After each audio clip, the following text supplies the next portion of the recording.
Olá, estamos aqui para mais um podcast. Hoje nós vamos falar de um tema polêmico e nós trouxemos, né?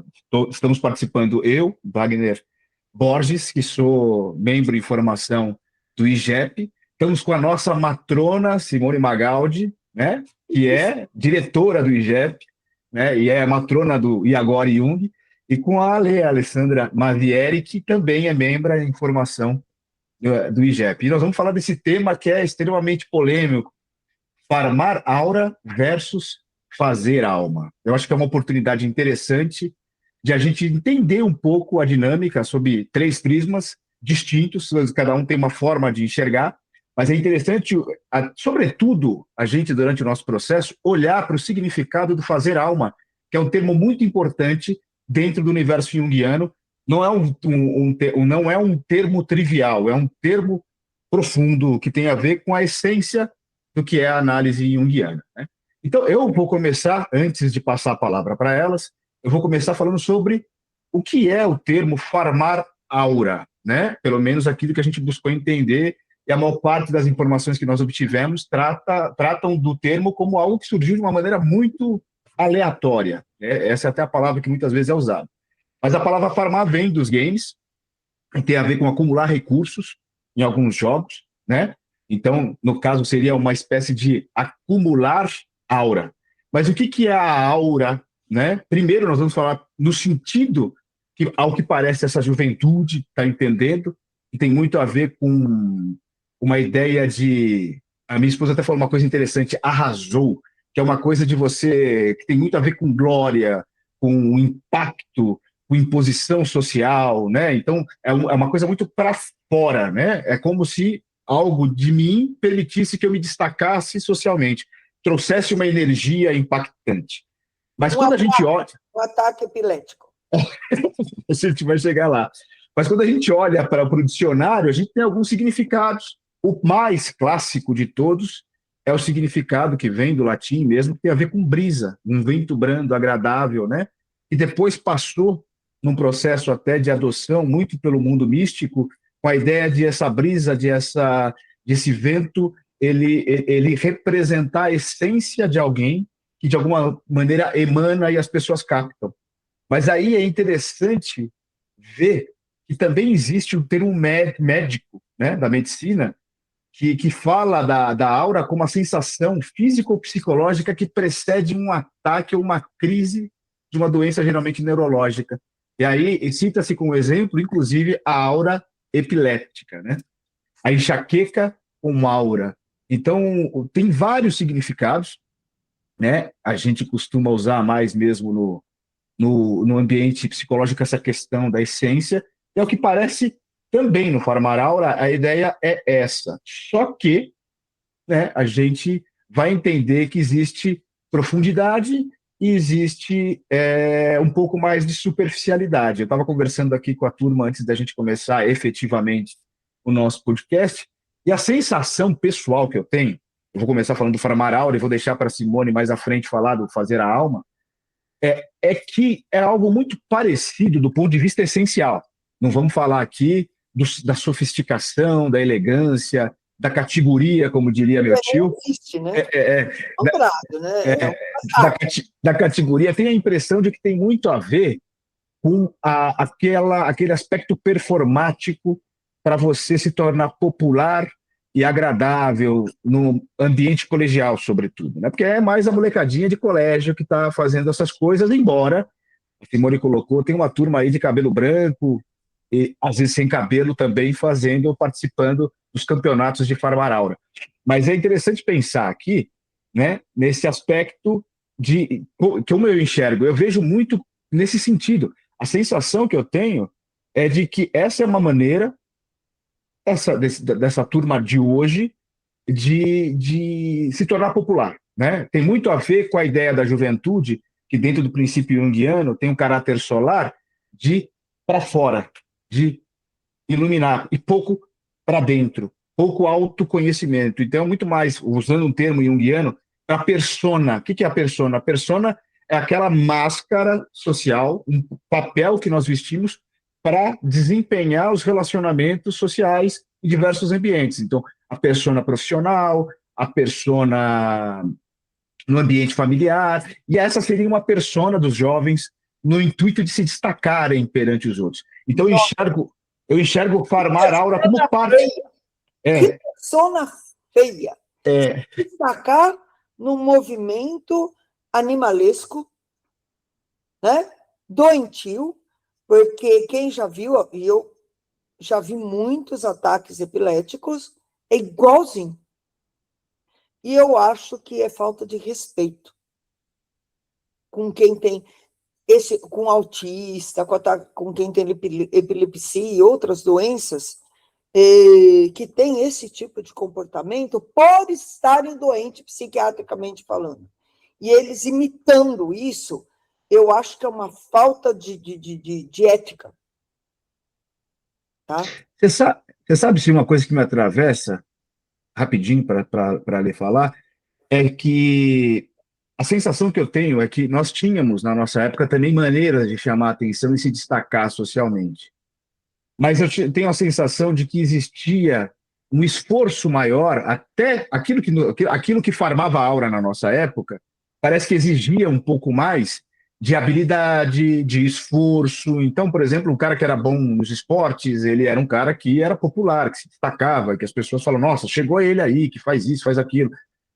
A gente está falando, né, Alessandra, os passinhos nas festinhas e tal. Para fazer o passinho, o cara tinha que dar uma treinada em casa. Não era assim, chegar lá né, e se atirar no chão necessariamente. E eu acho que tem um pouco um traço, e aí talvez possa ser preconceito da minha parte, que é de uma geração que tem um pouco de dificuldade de lidar com as coisas que demandam ordem, que demandam necessariamente uma obediência, que demandam tempo e processo de depuração. O que você acha, Alê? Você acha que... Deixa eu falar uma coisinha antes. No meu tempo, que é muito anterior ao de vocês, os jovens, esse período de colegial, a gente tinha concurso de bandas e de composições musicais. Então, era outro nível. Desculpem falar, mas era outro nível. Né? Eram festivais mesmo, tinha todo um conjunto tocando, alguém cantando, músicas escritas por um componente da banda. E esses eram os ídolos dos adolescentes. Né? Então, era muito legal.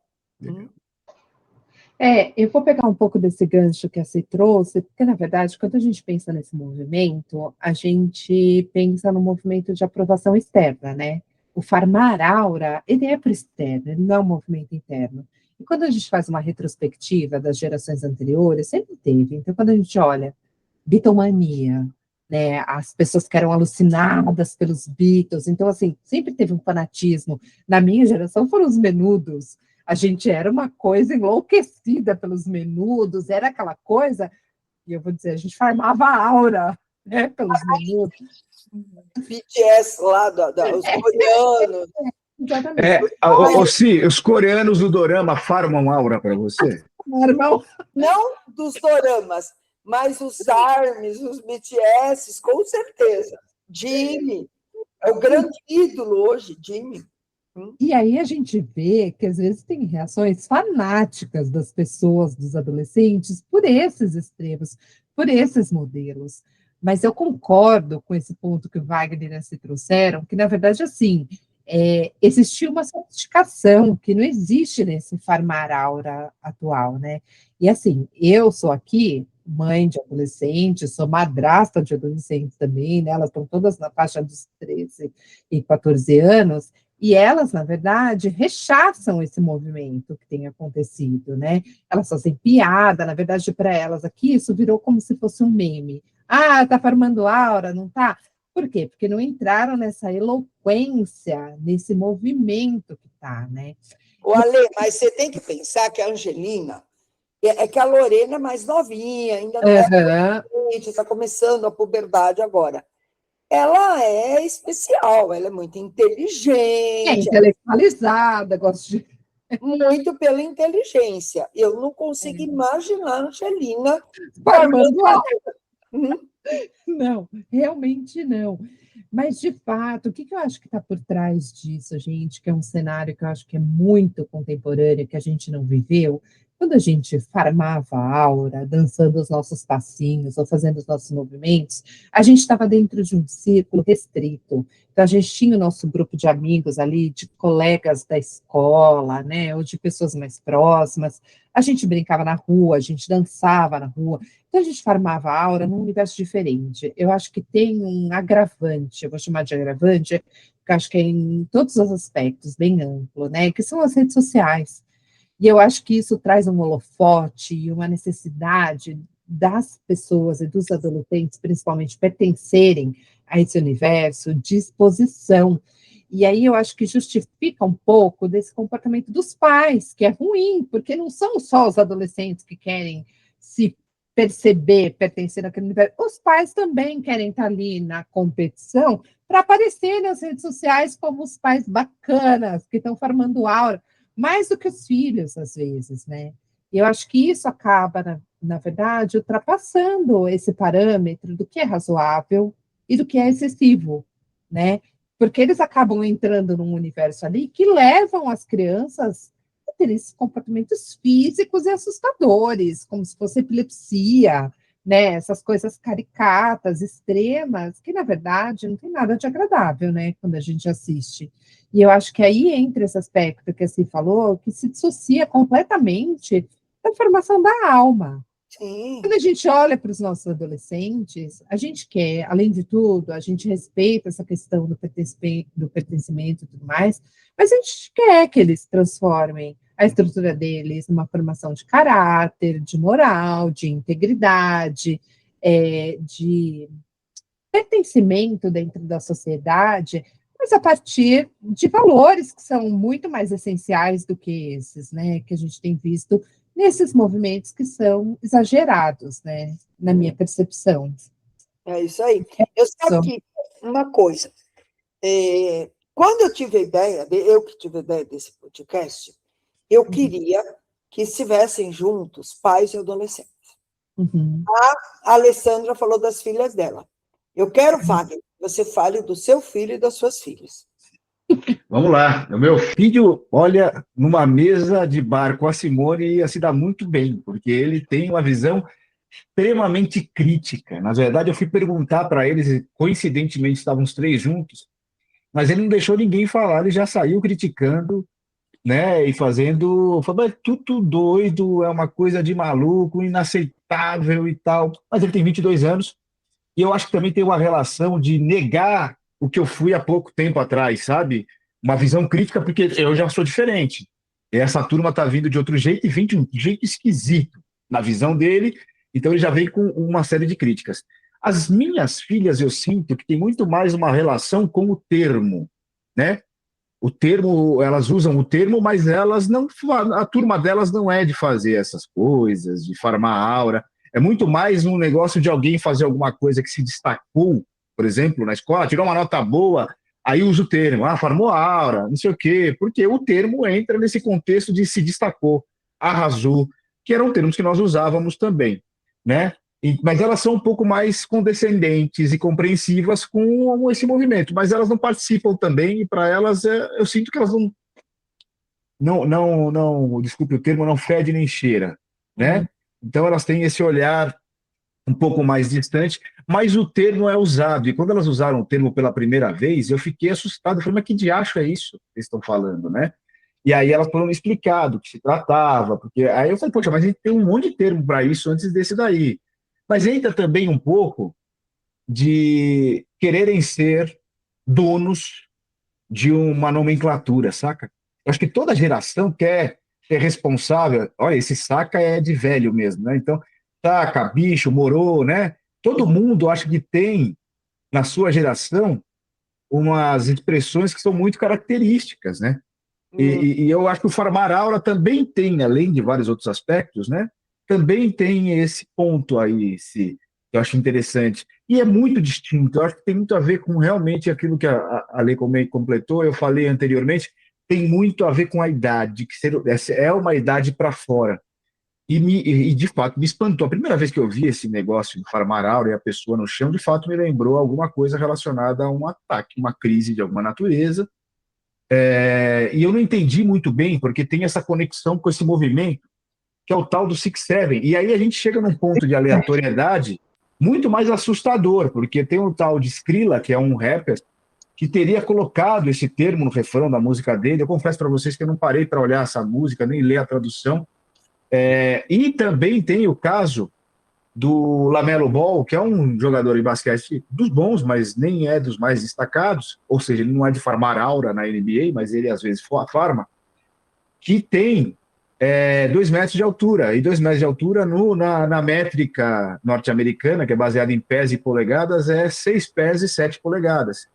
Então, ele brincou uma vez numa coletiva, falando da altura dele, eu acho que, não sei se tinha tido uma vitória, ele fez 6'7", e fez esse movimento. E aí o que aconteceu? Ele fez esse movimento, aconteceu de uma vez, está acontecendo um jogo colegial, e alguém estava filmando o jogo, virou e filmou a torcida e pegou um menininho, loirinho, de cabelo, e o menininho, num entusiasmo e numa empolgação que pareceu contagiar a rede toda. Fez 6'7", 6'7", e aí o negócio pegou. E a maior parte das pessoas, ao farmar aura, porque tiveram nesse menino um viral, né? Ele viralizou na internet com esse movimento. Isso me espanta, tá, gente?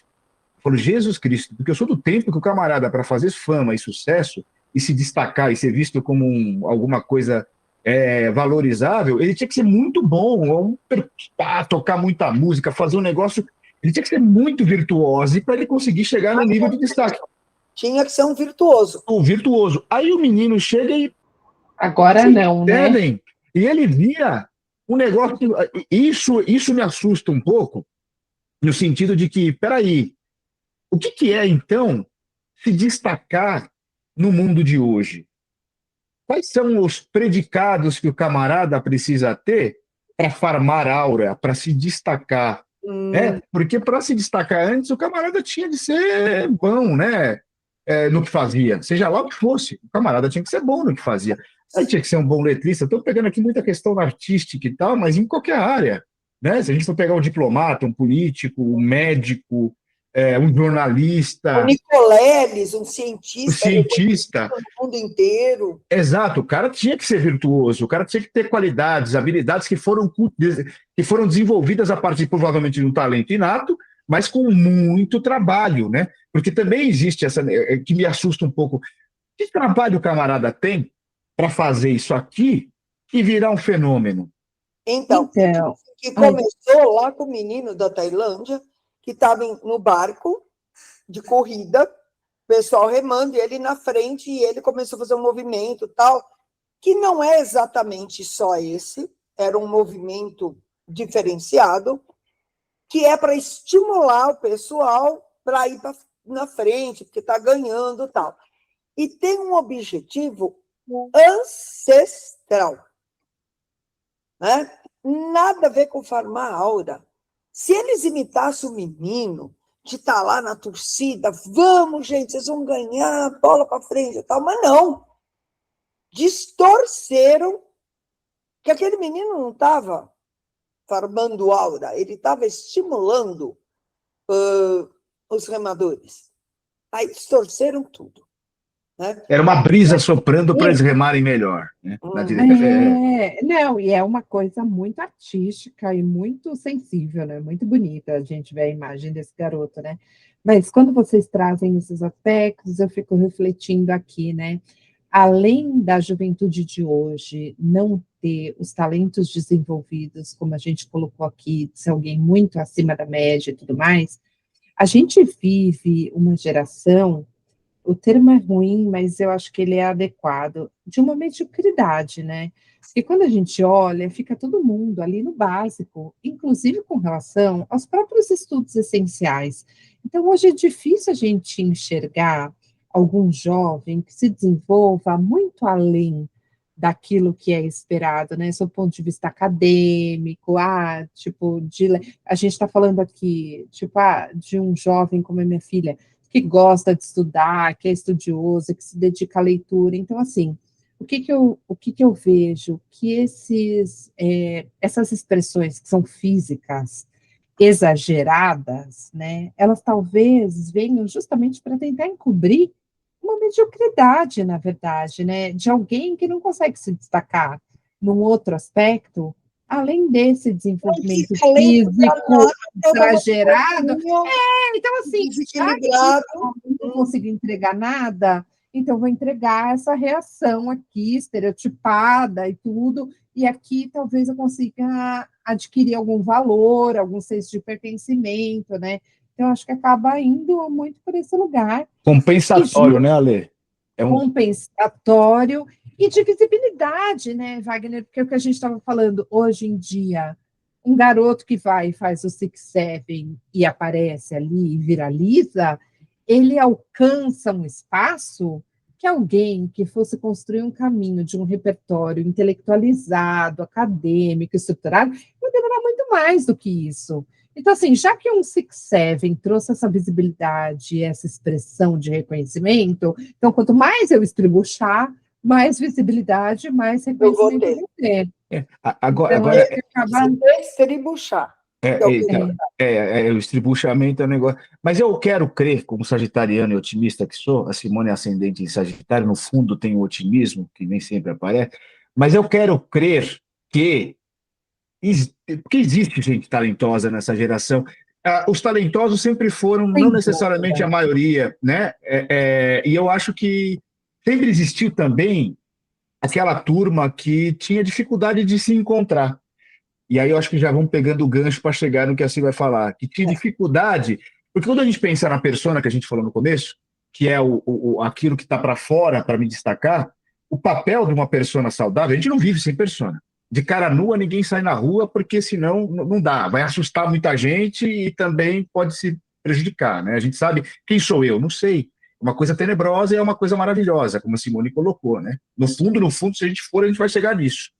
Então, a persona, ela precisa ser capaz de persoar, né? O Jung não usou esse termo à toa, porque a máscara do teatro latino, ela era usada não só para caracterizar um personagem, mas também para facilitar o alcance da voz para o voz. público. Então, é para persoar. E o que é essa voz? Essa voz é a alma. Essa voz é a essência. Então, eu acho que está todo mundo ali, de forma muito estribuchenta, talvez, procurando, atabalhoada e desastrosamente, encontrar uma máscara que soe da melhor maneira possível essa alma que está muito distante de encontrar. Então, eu acho interessante, com isso, trazer um pouco a ideia de fazer alma, né, Si? Mas antes de falar de fazer alma, eu quero falar da aura. Eu fiz filosofia e fiz mestrado, doutorado em ciências da religião. E a aura, e dentro desse campo, e a filosofia é a mãe de todas as ciências, aura é a energia que emana da alma. Tanto que a foto Kirlian, que fotografa a aura, ela mostra o seu estado naquele momento, físico e psíquico. Tá? Então, a gente está falando de aura de uma maneira muito banal. Ninguém faz ou farma aura. A aura é a sua totalidade energética, física e psíquica. Então, você não faz, você é. Tá? E emana. Bom, e agora vamos falar de fazer não, desculpa. De fazer alma, né? Não de farmar alma. Porque são termos que a gente até confunde. No começo, eu entendia farmar alma. Depois que eu entendi que era farmar aura, de qualquer maneira, é uma coisa muito louca. Agora, a psicologia analítica tem como mito da análise, o fazer alma. Então, você pode dizer que o processo analítico é fazer alma. E o que é fazer alma? É trazer a alma para o setting terapêutico. Tá? Não é a psicologia cognitivo-comportamental que a gente vai falar do teu comportamento. Não, nós vamos falar da tua alma, do teu inconsciente. O que você traz na alma? Qual é o teu chamado? Né? E o fazer alma é te encaminhar para o propósito. propósito, para o mito do significado, para o processo de individuação, para o sentido teleológico, que é a mesma coisa. Eu falei 3 sinônimos da mesma coisa. Tá? Isso é fazer alma dentro da análise. Então, o processo analítico é muito sério. Eu não estou lá para resolver seus traumas só, seus complexos. Tá? A gente está lá para fazer alma. E à medida que você faz alma, você resolve os seus conflitos, os seus complexos, os seus traumas. Né? O terapeuta, ele só te encaminha para fazer alma. Refletindo, questionando, dando, como vocês falam, uma simonada, que é para ver se acorda essa alma que está dormindo. Né? E o James Hillman, ele fala muito do fazer alma. Deixa eu achar aqui onde que tem uma passagem. Tem uma passagem que ele fala que eu amo, que é, na verdade, do Jung.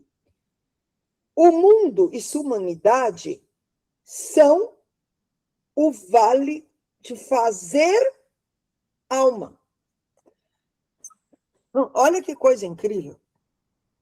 E é lindo, né, Círio, usar o termo vale, porque aí vem um contraponto interessante ao farmar alma. E quando a gente fala em fazer alma, a gente tem que levar em consideração que a gente tem o aspecto consciente e o aspecto inconsciente. E o inconsciente geralmente traz aquele que se opõe à consciência. É natural, por exemplo, que um camarada que se identifica com a energia masculina, por exemplo, ele precise, a alma dele seja feminina. É com ela, é ela que ele vai ter que encontrar e ter de lidar. E ela é diferente. E para chegar lá, ele vai ter que entrar num lugar de inconsciência e sombra.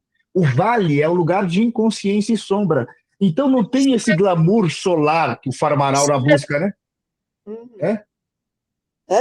Não tem esse lugar lindo, maravilhoso. Pelo contrário, é mergulhar numa profundidade muitas vezes sombria e ter de lidar com essa dor, com os sofrimentos, com as questões de trauma que foram vividas, com tudo aquilo que vive na gente e muitas vezes a gente não quer entrar em contato, mas precisa entrar. Isso é farmar. Quando eu abraço aquele que está lá no vale, que eu deixei lá e quis deixar porque ele me trazia mais lembranças, quando eu vou lá, recupero, busco, eu estou fazendo alma.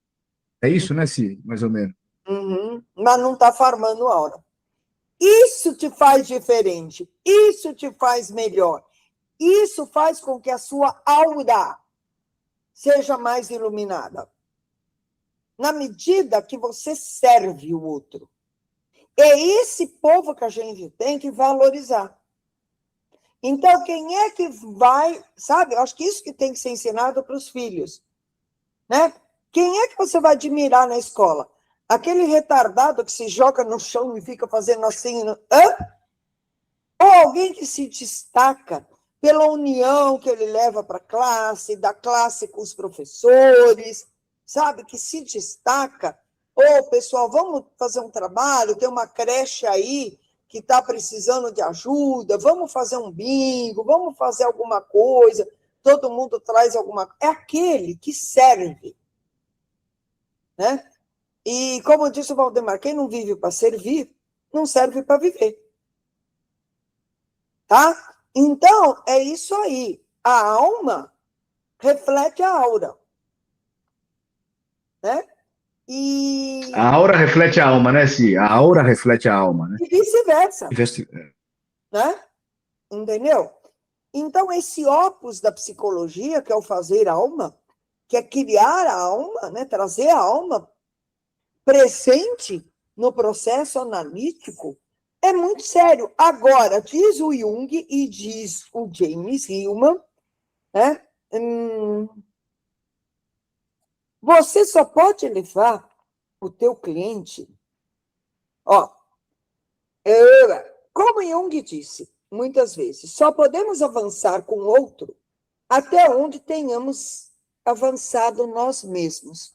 Se você não tem profundidade, se você não é uma pessoa que estuda a teoria, que vive a teoria, porque não adianta você conhecer decora a obra junguiana, citar o parágrafo, e não viver ficar preso na persona.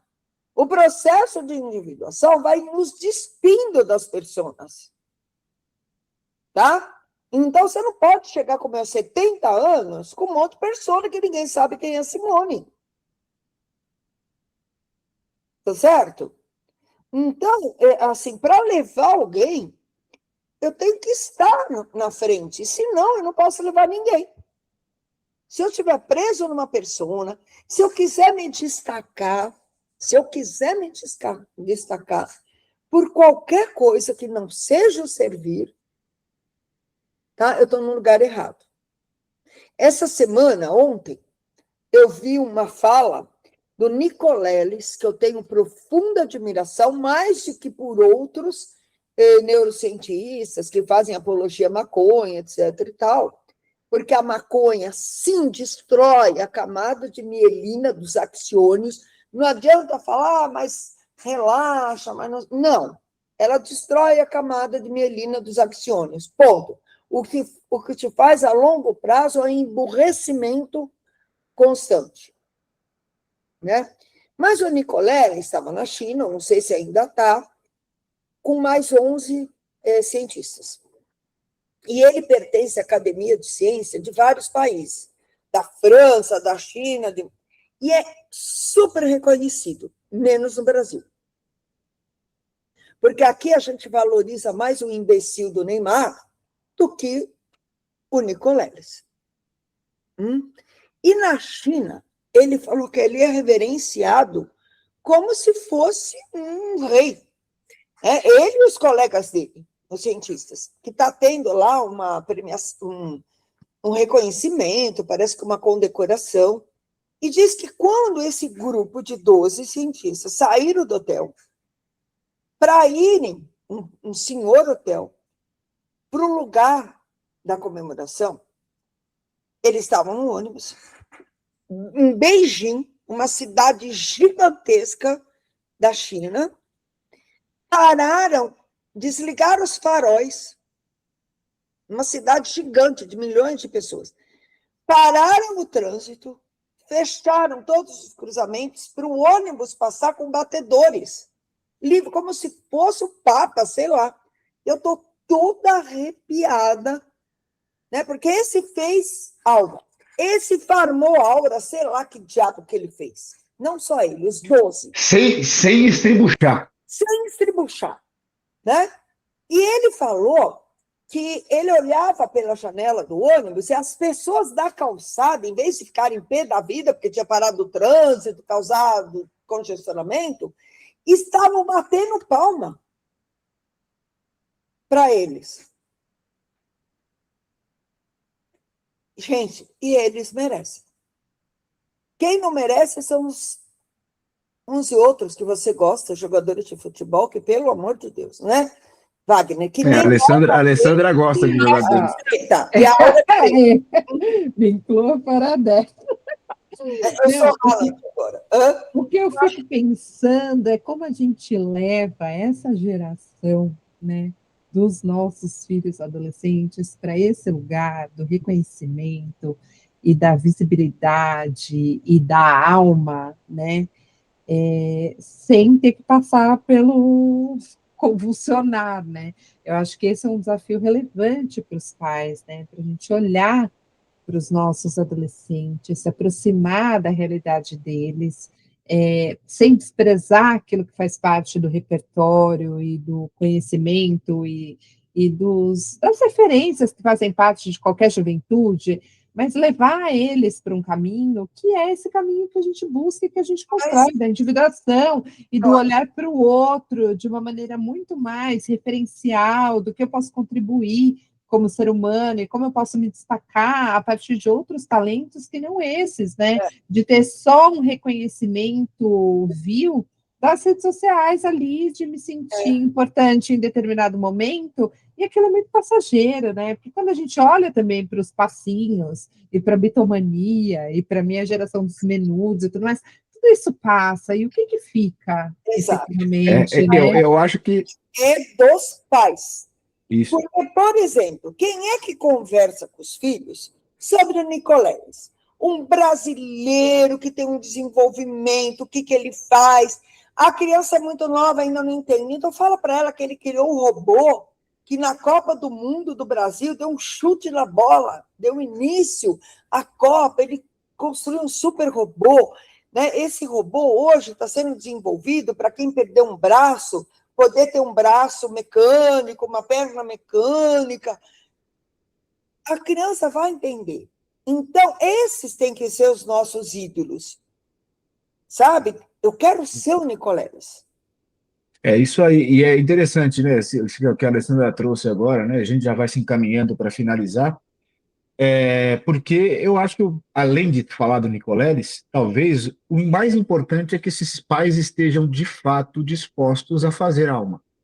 E o grande problema que nós temos é que na sociedade em que vivemos existe uma supervalorização da juventude eterna, do vigor juvenil, né? Do brilho solar, né? E ninguém quer lidar com a descida do sol, né? Que aí é quando a gente vai para a sombra, a gente vai para o vale, e se nós não fizermos isso, o que nós vamos passar, né, para os nossos filhos? O Jung dizia justamente sobre esse aspecto, como é importante. A melhor coisa que um pai pode fazer para um filho é cuidar dele, é cuidar da alma dele, né?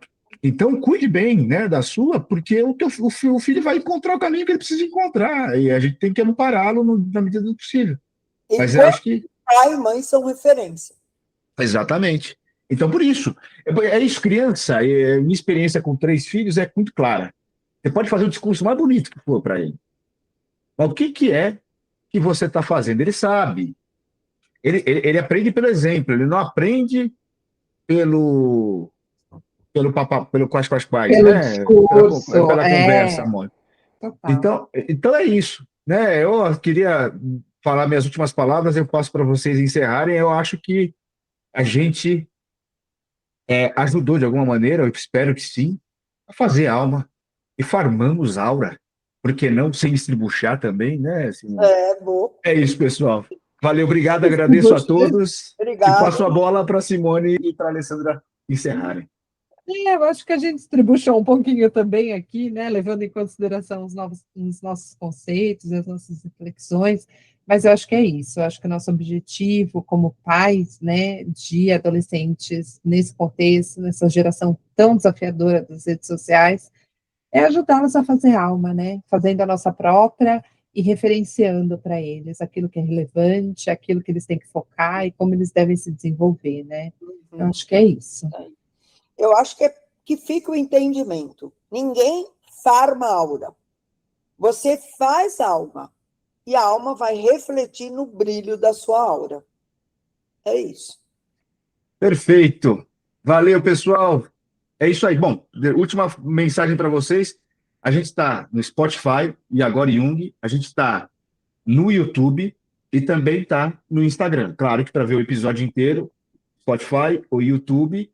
E a turma toda que está aqui faz parte do IGEP e a gente costuma produzir conteúdos para o blog do IGEP, que é um lugar riquíssimo para vocês buscarem informação sobre Jung.